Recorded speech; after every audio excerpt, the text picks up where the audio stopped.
Welcome to the fifth episode of the In Between Classes podcast. I'm your host, Will Golub, joined as always with Mr. Josh Schmidt. Josh, how's it going? Not bad at all. I'm actually really excited. Our last few episodes have been kind of big picture dives into pieces of education. Today's a really small picture, and I think it's going to be a lot of fun to do that. Right, yeah, we're going real micro today, and we're going to be talking mostly on classroom management. So we're going to start the episode out talking about classroom management and what it is, and get a little specific on the differences between, a regular traditional classroom management than something that we're interested in, how it looks like in a paced classroom or a self-paced environment. After that, we're going to kind of dive into a little bit about how important classroom management is in making or breaking a teacher, and we'll kind of explain that concept when we get there. And then we're going to close out with talking about some management skills that Josh uses in his classroom, some things that I've heard about in my methods classes and stuff that I'm interested in using. And then we'll get into something that I can't stop thinking about. And Josh has a really good topic. I'm very topical for this time of the year, and we're both really excited for that conversation. Yeah, if anyone doesn't know, the midterm election just happened on Tuesday, so I cannot stop thinking about that role in education and how to have those conversations. So that should be a lot of fun. Right. So I guess, I probably could mention that. We're recording this, like November 7th today? 8th? So for people who are listening to this further down the line, the midterms just happened. So that is what we want to talk about on something I can't stop thinking about. But anyway, from the top, what is classroom management? And again, Josh, you're obviously much more experienced with this than I am, so I'm going to throw it to you quickly and talk about what your thoughts on what classroom management is as a whole. So I think a lot of pieces of classroom management, kind of the question of, is it basically for behavior or is it for transitions and procedures?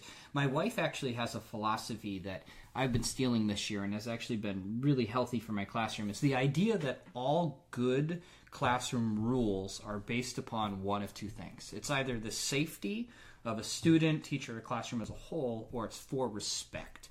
So for example, a rule of you can't be talking when the teacher is talking is a rule based upon the respect from that teacher, that you value what they have to say. A simple rule of you can't be, like playing around with scissors, during like a project is a rule that's based upon the safety of a student. And so something that this year I've tried to do is to start every conversation with a kid that's based upon a rule of which of those two philosophies is this rule for. So you have a situation of you were really rude to a classmate. You said something that was inappropriate. That's probably a rule based upon respect. And do you understand why that rule exists? Or if there's a situation of a student leaves my classroom without signing out or, filling out a pass, well, that's a situation, and if there's a lockdown, I need to know where you are. And so in certain situations, that's actually been really healthy, that the kids are understanding that my rules are not just arbitrary, that they exist for either safety or respect in most situations. I like that. Yeah, it's. I feel as though it's very important for the students to understand why the rule is there. Like, there's nothing more frustrating than a teacher saying, or anybody saying, like, okay, this is the rule, this is how it is, and then never really saying why. I mean, it comes down to it's just, you have less ambition to follow the rule if you don't know the reasoning behind it. So I really like the idea of, if somebody breaks a rule, having them explain why this is important, or you explain to them why this rule is important. I really like that. Yeah, so there are times, though, where there is the because I said so philosophy. And that's the thing that kids, especially middle school age kids, struggle with, is the idea that I'm going to explain to you why the rule exists, and then sometimes they're going to say, well, I think that's stupid. And I go, well, the reality is right now I get to make that decision, and I'm explaining to you why it's happening, but at the end of the day, this one's my call. Like I say to my kids a lot, there's a lot of times in my classroom you get to make a choice and you get to choose. This is not one of those times. And that still exists. Even if you explain to the kid why a rule exists, it doesn't really always matter if they feel like that rule should exist.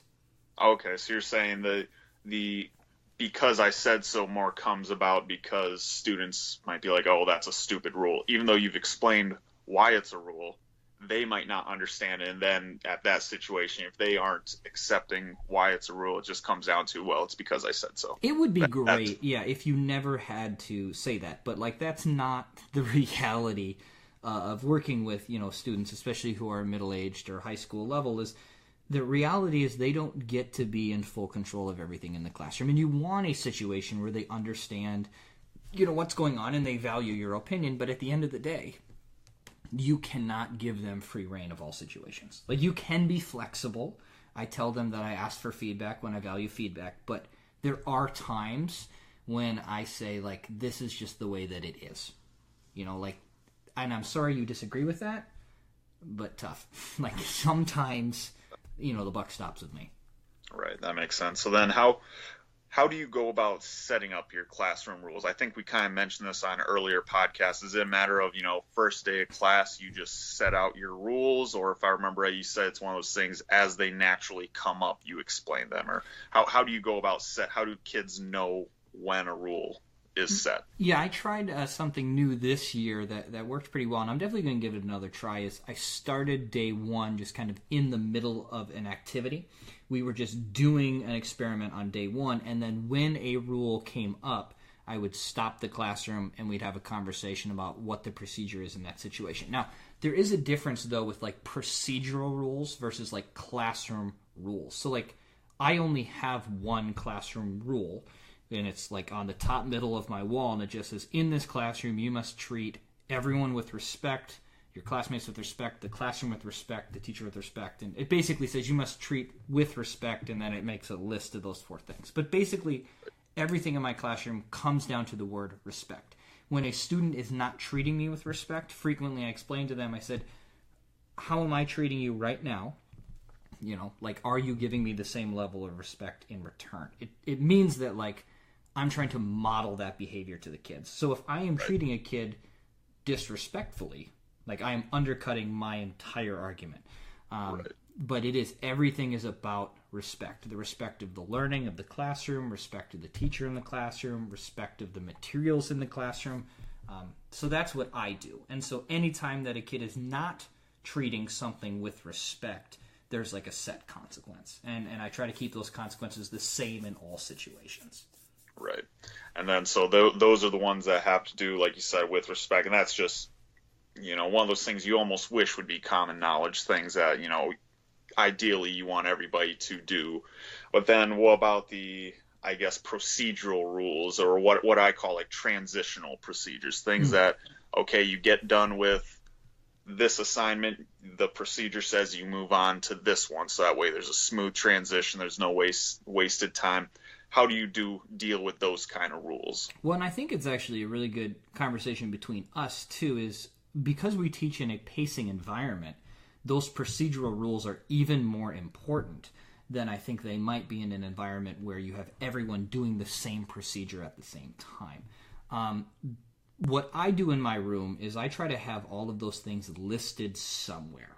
So, like, my hall pass procedure rule is physically written on the place where you get the hall passes. My hand-in procedure is written on the place where that's handed in, because there are a lot of things. And we're 9 weeks into the year now, so I talk to the kids a lot. Like, just because you should remember how something is done does not mean that you're always going to, and that's okay. But I think it's very different, a situation of a kid not putting the calculator away correctly because they forgot the procedure for signing it out, versus a kid who is, like, talking over a classmate during, a project. And so I think it's important as teachers to make sure that you're understanding that if a student is breaking a classroom rule, probably needs a different set of circumstances than if a student is breaking a classroom procedure. Okay, I like that. Yeah, and I like what you say, like, transitional procedures are especially important. Like, if a kid, like, I have a problem in my classroom if kids like to pack up early. That drives me nuts. Like, I tell them I need 80 minutes every day. And if they pack up early, I get frustrated. But the truth is that's a transitional problem more than a respect problem. But if a kid is doing it every day, then it might become a different problem. Right, yeah. That leads to more respect in the aspect that I've told you this over and over again, and you keep choosing not to follow it. Then goes from a transition thing to a respect thing. And yeah, the teacher I'm doing my practicum hours under, he has that similar problem, and he has some procedures for that. But those would be stuff that we'll mention a little bit later. So you mentioned that when it comes down to the paced classroom as opposed to a traditional classroom, you mentioned that they're much more important. Procedural transition rules are much more important. I kind of agree, just in the aspect where, not everybody's going to be doing it at the same time. If you are teaching a traditional setting, you can remind everybody, like, okay, hey, do this now, because all 20 kids in the classroom are at that same point at the same time. But in a pace style, they need to be posted. They need to be readily accessible for the students to be reminded of, because, 10 of the students are going to be in this part, and then 5 of them are going to be transitioning to this part, and then 5 more are going to be doing something else. It is a lot different in a paced classroom. What do you have as like positive consequences for like limiting that wasted time? Because I think that's really hard. Is you want to preach to kids, like especially in a pacing environment, it's like about efficiency. The whole point is it's more efficient. What are some of the positive consequences that you have some ideas for on trying to like reward not wasting that time? That's something I really haven't thought about too much. I mean, it's one of those things, if you just aren't wasting time, I feel like you're rewarding yourself in a paced classroom because you're moving further ahead. You're getting, I mean, again, that's an intrinsically motivated student would be rewarded because they're moving ahead. So I know not all students are going to be rewarded in that aspect, because some of them just be like, no, I want to stay right where I'm at. So there is no incentive to them for not wasting time. So I really haven't put too much thought into that. Well, I think there's an interesting conversation there too. Something I've struggled with is, so let's say you have a kid who is intrinsically motivated enough to be working ahead, or even a kid who's extrinsically motivated enough to try to achieve a reward for working ahead. What's your philosophy on a kid who is multiple days ahead of that pace they need to be, choosing to work on English or social studies or science during your class time? Do you feel like that is rewarding the behavior, or is possibly like avoiding like further that pacing aspect? What do you think? I feel like, I mean, in most aspects, you really like that the student, only work on math when they're in the math classroom, because, that's their time that they need to, if they have questions, they can ask you. They can't ask you questions when they're at home. So, you can do the other stuff at home. Use your resources, use your teacher when you have access to them. But I would say it's one of those things in special circumstances. If you have a student that's several weeks ahead and they come to you and be like, hey, I have a assignment so-and-so due in this class later today or later this week, is it possible I could work on it? Then I think in special circumstances, I wouldn't be opposed to it, so long as they're far enough ahead. And if other students have problems with it, that's where you just say, like, hey, this is a special circumstance. This student has proven that they're responsible enough to get far enough ahead in the curriculum that I can trust that for one day I'm going to reward them and let them do something else. Well, and not to bury the lead here, but I have in one of our last topics, we talk about some classroom management things we want to try in the future. I just want to bring that up because I actually have an idea with that concept of working on multiple subjects at different times. But I don't want to bury the lead too much. I think it might be a good opportunity for us to move into our second topic. Right. Yeah, I agree with that. And this one, I'm not really sure how it's going to go. It's just kind of something I wanted to throw out there, see if we get a good conversation out of it. But essentially, can classroom management make or break you as a teacher? And that aspect, I'm saying, picture you have teacher A. They are, they know their content incredibly well. I mean, they might as well be like, they have a doctorate in mathematics. They might as well be a college professor. They know the content so well and know how to teach it to students. But now imagine they have zero classroom management skills. I'm picturing one of my college professors right now. One of the smartest people I've ever met. But if you threw him in a high school or middle school classroom, he would be a mess. So my question is, can a lack of classroom management skills break you as a teacher? I think the immediate gut reaction I have to this is absolutely. I remember being a first-year teacher, and like every first-year teacher, right, I did not have the classroom management skills needed to be able to run my classroom effectively, and that made the learning it hurt the learning far more than I thought it would. And so I had the immediate reaction a year after college of, man, I wish we spent more time on learning how to manage a classroom. I do believe when you're jumping into a classroom for the first time, classroom management is the most important initial skill. I truly believe that if you are not a good manager of people, it's going to be really hard to showcase your skill as a content designer or any other skill like that.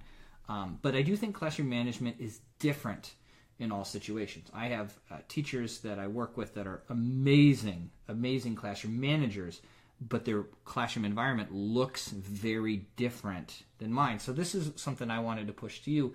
What does good classroom management sound like or look like when you're inside of a classroom environment? And is it going to sound and look the same in a whole group setting versus a pacing focused setting? Well, I guess in general, my thought is what a well-managed classroom looks like is, students being on task. As far as I'm concerned, that should be the biggest priority when it comes to classroom management. If your students are on task for, 90 to 100% of the time they're in your classroom, you have pretty good classroom management skills as far as I'm concerned. And that could look different. I mean, like you said, your classroom is absolute chaos. It doesn't mean it isn't managed well. Somebody could walk in there and be like, oh my God, this is crazy. This teacher has no control here. Well, you have control. It's just, it looks different as opposed to, I can picture another classroom that, the students are very quiet. That's kind of the classroom I'm in right now for my practicum. There's not really a lot of students talking. It's pretty quiet most of the time, but for the most part, everybody's on task. So it can look very different, but as far as I'm concerned, as long as the students are on task, that is the number one priority of classroom management. Well, and I think that's actually a really good point there. I think that I don't necessarily use the term on task. I think I use the term being productive, but I think it's the same goal. Right. Yeah. I hate the idea of a student not gaining anything for a day. And the goal is to always make sure that the student is working as hard as they can. I push my kids really hard. I think of myself as a coach in that aspect where, I'm really excited about making you work as hard as you can. And we have a lot of conversations about self-improvement, and I'm pushing you because I want you to get better, that type of thing. But I also think, though, that one of the coolest tests that you can do is you go into a classroom and instead of talking to the teacher who's in the classroom, if you're observing them, talk to the students. And that can be really enlightening. I had a new administrator in my classroom, and she was a little bit overwhelmed by just the amount of new stuff. And she kind of said, I don't know what's going on.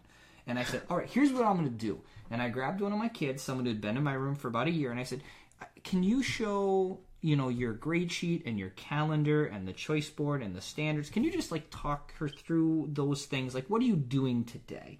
And it was really cool to hear that kid use all of those terminology pieces that I preach. And the kid saying, well, I'm working on a level 3 because I want to make sure I'm ready for the quiz. And the quiz is coming up next week. And if I'm not ready for the quiz, then I can do this study guide. It was just really cool to hear that happening. But the reality is that you don't know that a student is being truly productive if they're being quiet. Or in my classroom, just because students are working together does not mean the workload is shared equally. I wish it was possible to have that experience, the kid literally talking through their learning to a stranger. I want to have that authentically happen more often. I don't know how to emulate that, but if you ever have the opportunity to observe someone's classroom, try that. It's really amazing and enlightening. Great teachers, those students can tell you exactly what they're doing. They have full ownership over it, and it doesn't matter if it's whole group. It doesn't matter if those kids are silent or working small groups all the time. They can tell you exactly what they're learning and why they're learning it. I like that idea, especially because, if I come into your classroom and, again, your classroom is very, complex. There's a lot of moving pieces in your classroom, I feel like. And there's a lot of parts. If you explain it to me, I would sit there and look like, oh my God, this guy's crazy. That's never going to work. But if a student sits there and explains it to me, then you actually see like, oh, this is working. And that just, it's a testament to how well you set up your classroom and how, and again, it's one of those things, it takes time. I imagine it takes a lot of time for those students to get used to those or get used to how your classroom is set up. Like my teacher right now, this is his, well, I guess, second semester of doing a paced environment. And he was a little, what's the word I'm looking for? He was just a little scared at the beginning of the semester because students weren't moving very quickly at all. He was just like, oh my God, is this really, are my students going to fail because they aren't going to get through all the material? He was a little worried about how quickly they're moving. But then it got mid-October, and he flat out said to me, like, yeah, they've gotten into a groove. They understand how this classroom environment works, and now they're just flying through stuff. Like, did you have that experience at any point? I have that experience, I think, every year. Like, I think it's really hard to not forget that the procedure really matters. And I think that for me, like I was a high school teacher at heart in my training. So the idea of spending a full week in middle school talking about procedures and rules and why rules exist, like that seemed like a waste of a week when I first started teaching. And now I think that's like absolutely mandatory, is that you need to wade the kids in. But what happens now that we're 9 weeks into the year, or if I've had kids for a year and then we're 9 weeks in, they start moving extremely quickly and efficiently through that. But that only happens if the management comes first. So I think going back to your original question, I don't think it's possible to be a good teacher without management or vice versa. I think that they're so intertwined that like in order for you to showcase quality content, you have to be able to run your classroom effectively, whatever that looks like. But at the same time, if the content is not high quality, it's going to be really hard to manage your classroom. Having those positive and negative consequences really matter. So I think it's just such a hard balance, on either side. Right, I get that. And I guess kind of one more thought that I had on this is, since we're talking about how students pace and they might speed up later in the semester, do you find is it a good idea to require less work early in the year as they're getting used to the management skill and then rev it up 2-3 months in and like, all right, now that you've been doing this, I'm going to be expecting more work from you? Or do you still have a consistent, all right, you have to still be fulfilling X amount every single day? Like, do you find you're asking more of them once they get it down? That's a really good question. Wow. In a perfect environment, it would be the same all the time. But right. I don't know when was the last time I had a perfect environment. I think the issue that I actually have, that I was very surprised to have, is I have students who don't know when to stop doing homework. My kids who are motivated are doing too much out of class work time. We just did a feedback survey where some kids were saying that they're doing 3 hours or more a week. And I said, that's probably too much right now. And that's important for me to have that conversation with the kids. And the kid's like, yeah, but I want to get ahead. And that's great. But there is a level of burnout that is real with pacing. I had kids last year who did 300 individual assignments throughout the course of the year. That doesn't include projects, that doesn't include quizzes, that doesn't include tests. And I said, that's a good thing, but that's a lot of assignments. That's a lot of individual things.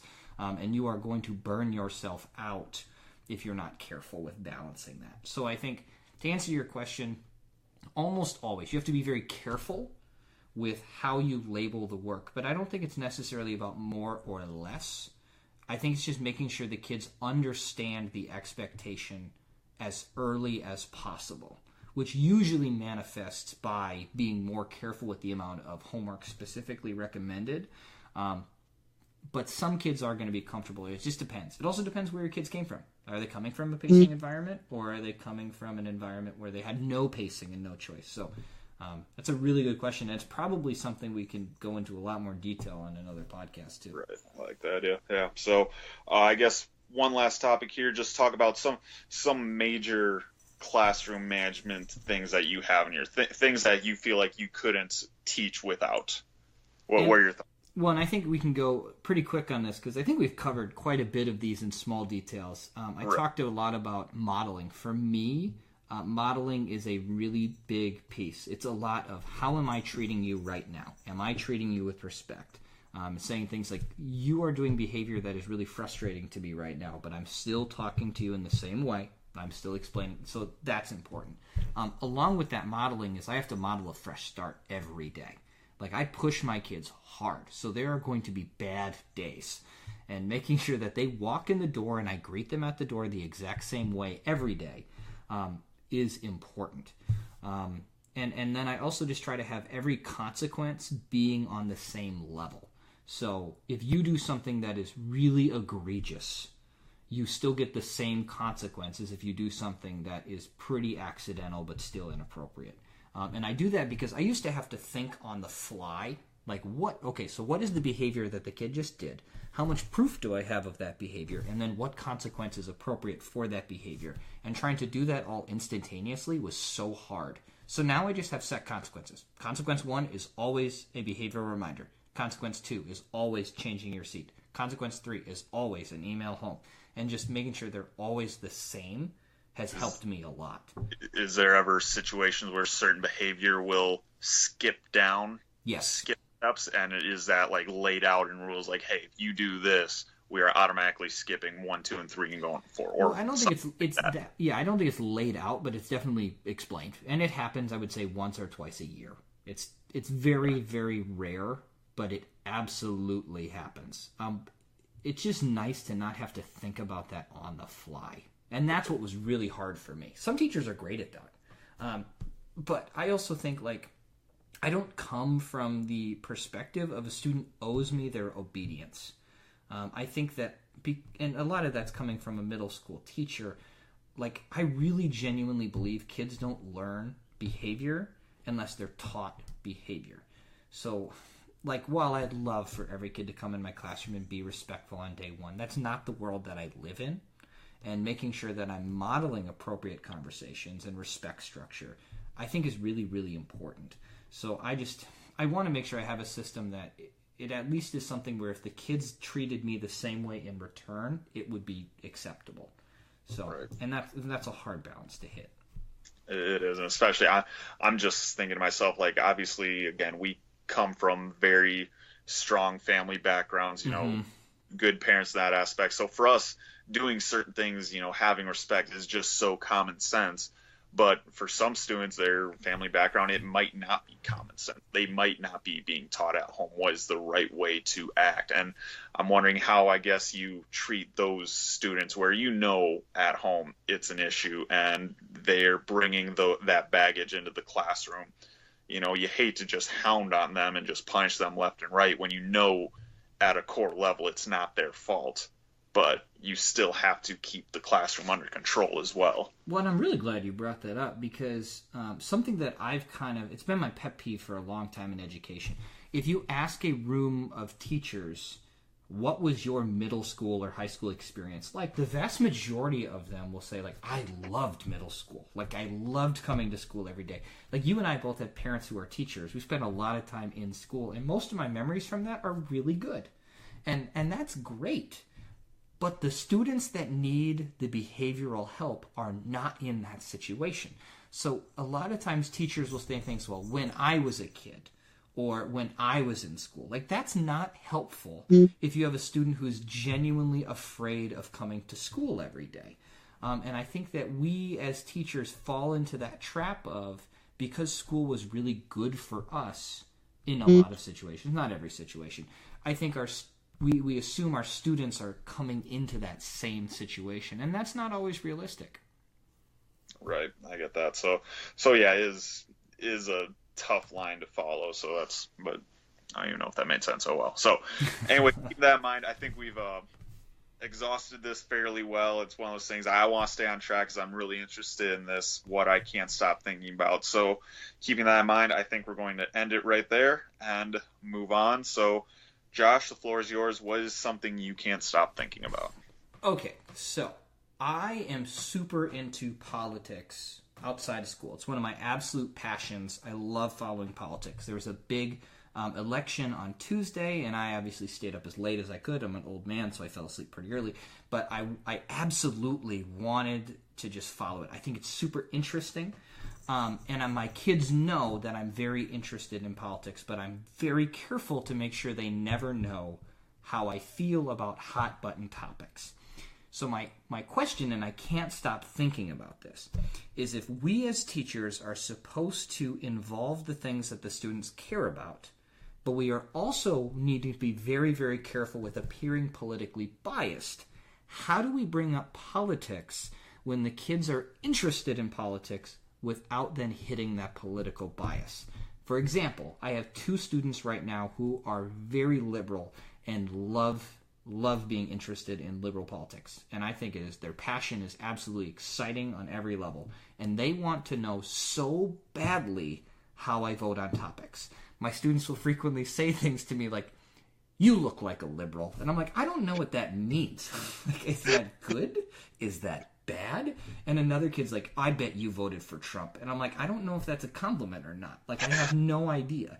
And I play it up and I try to be funny, but I can't stop thinking about these are interesting conversations that the kids are genuinely interested in. How do I do that without appearing biased? Right, and that's something that's important, because I think you've mentioned on podcasts in the past, students for whatever reason are just so incredibly interested in their teachers' lives. Like, we might be the most people in the world, but if we give a story about going to something we did in college, it's going to be the greatest thing they've ever heard. So yes, anything that you say will be, magnified in that aspect. And that is obviously a scary thought, because you never want to, let them know your opinion. And now suddenly they go home and tell their parents, "Hey, my teacher taught us about this politics or that politics." And now suddenly the parents who lean the other direction are like, "Oh, well, why in the world is my child being taught about this and that?" So it's when that was never your goal in the first place. You were just letting your opinion be told. So it is so important to, just stay as neutral as possible. Like, I think back to my high school, especially high school government class or high school social studies classes in general. Our teacher, I can about imagine which way he leaned, but he did an incredible job at, never making it clear in the classroom. And that's what I, kind of respected, where he was able to stay neutral when I knew he was very leaning one direction. I know. Shout out to Mr. Lyon. He's great. I miss that guy. Okay. So I'll give you an example. So in Maine, we are the first state in the nation to involve ranked choice voting. I think it's a super interesting topic. The idea is, if no one gets a plurality of votes, that means the lowest voter or the lowest person who was voted for, their votes are then redistributed to their second choice. So, for example, right now in northern Maine, there's Jared Golden against Bruce Poliquin, and it looks like they're going to have to involve ranked choice voting because they're both tied at like 46. There's 5,000 votes in the lowest person right now. Those 5,000 votes will get redistributed. If that doesn't give a plurality to either Golden or Poliquin, then the next person's votes are going to get redistributed. And I just think like, oh, that's so interesting. There's some really cool math in this topic of how many times do you think they'll have to do this? But I'm afraid to bring that up in the classroom because it's immediately going to be a conversation of, well, I voted for Jared Golden, or I voted for like whatever, or my dad hates this person. And I realized like that would ruin the conversation immediately. Right. And then there's the possibility of like calling it like candidate A and candidate B, but then you're falling into the textbook trap, right? Of the like, it doesn't appear real anymore. And I want to know the answer to this question. I cannot stop thinking about it because I can't figure it out.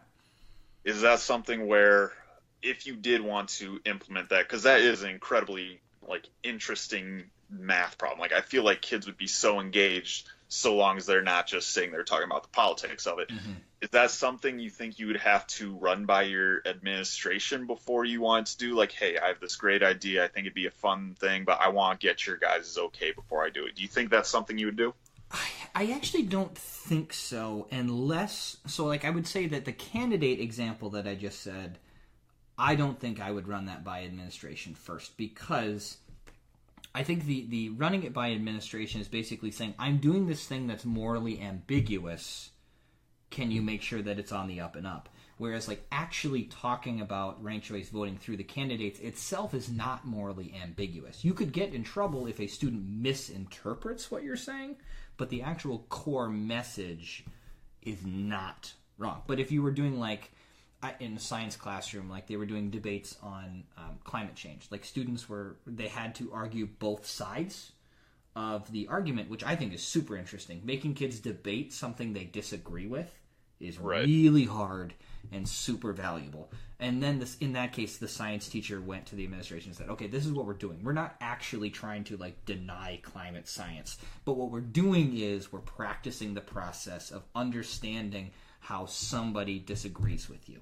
And so in that situation, it's a little bit different. It's also hard, though, because it's a math classroom. Like a social studies teacher, I think, can bring in these political topics very naturally.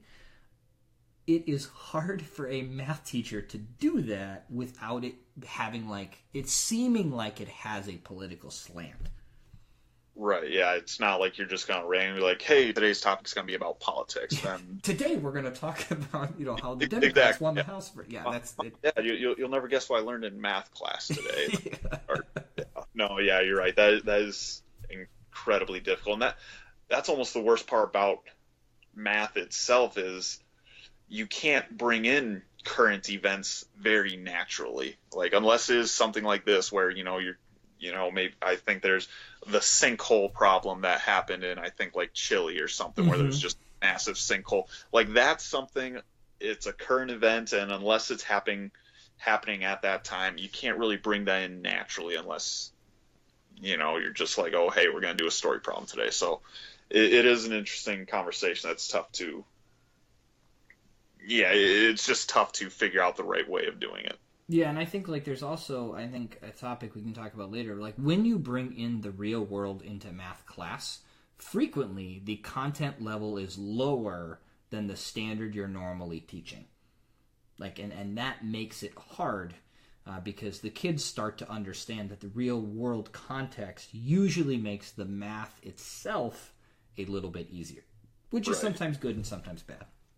Right, yeah, and and again, this is a topic for another day, has not related to this all, but I just wanted to mention it quick. That's, something we're learning about is, okay, do you bring in real world applications at the beginning to introduce it, or do you bring them in at the end after they've learned the concept? And that's something that I'm kind of interested in. So again, maybe a topic for another day. Might be our next topic, actually. That wouldn't sound good.